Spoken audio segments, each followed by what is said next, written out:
After 16 years in the political wilderness, the New South Wales Liberal Party is now poised for victory in next month's state election. A prospect that's finally turned the spotlight on the Premier-in-waiting, Barry O'Farrell. Until now, the opposition leader has been able to fly under the radar, eclipsed by the seemingly endless scandals, stuff-ups and internal warring that have engulfed the Labor government in its last 4 years of office. Deborah Cornwall reports. Good to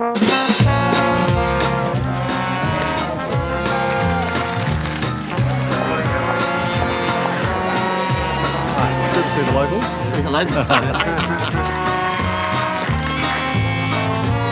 As New South Wales cranks up into election mode, there's a surreal quality to the daily hand-pumping and photo calls.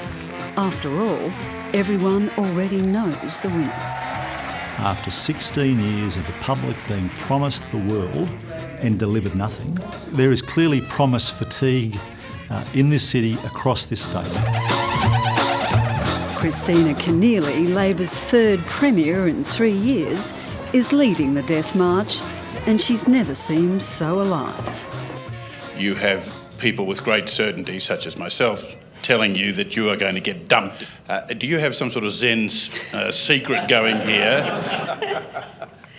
You know, it's my job. This is my job. People don't expect their Premier to quail under that. They expect their Premier to get up and do her job. And that's what I do. But despite the Premier's considerable personal charm, the latest polls are flagging catastrophic losses for Labor, leaving it with just 13 seats in a House of 93. And for the Premier-in-waiting, Barry O'Farrell, the only real unknown is just how savage Labor's wipeout will be. I'm seeking to replicate what's only been done on 2 previous occasions. In the history of the Liberal Party, we've only won office in this state from opposition twice. I don't think any of us have ever seen the degree of voter anger that we're seeing against New South Wales Labor. It was said that voters were waiting for Paul Keating with baseball bats on their verandas in 1996. Well, they're waiting with, I don't know, flamethrowers. The polls have been indicating a swing of up to 18% at this election. Now, that's twice the size of the swing at any election I've covered with the ABC in the last 2 decades. And if it were to occur, then the New South Wales Labor Party would be reduced to a rump. But Labor isn't going down without a fight.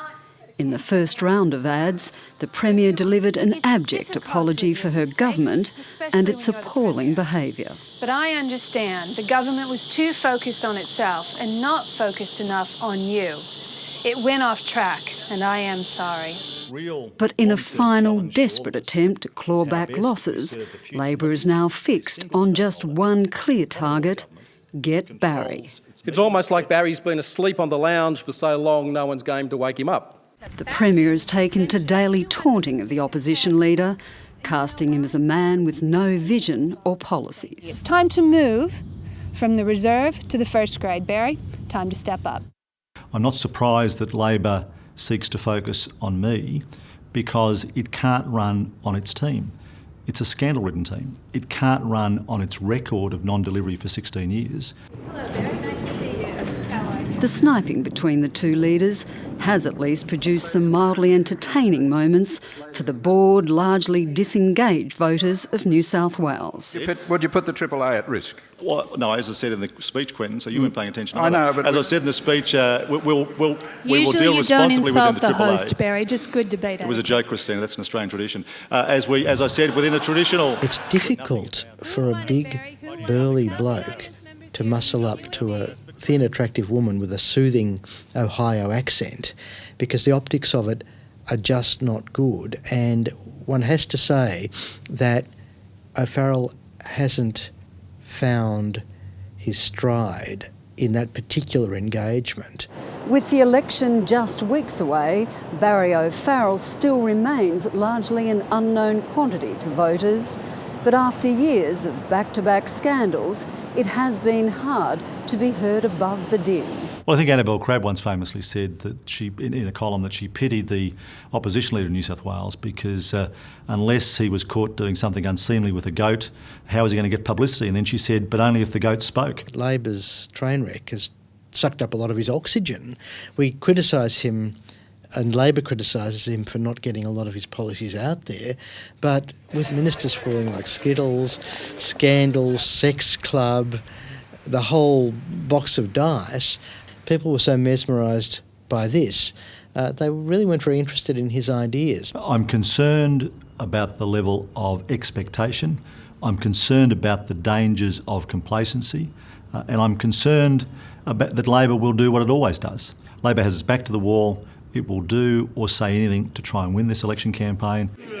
On the eve of massive victory, Barry O'Farrell still seems strangely spooked by the Labor machine, his cautious collaborative style in stark contrast to the posturing larger-than-life Labor leaders that have hogged the stage for 1.5 decades.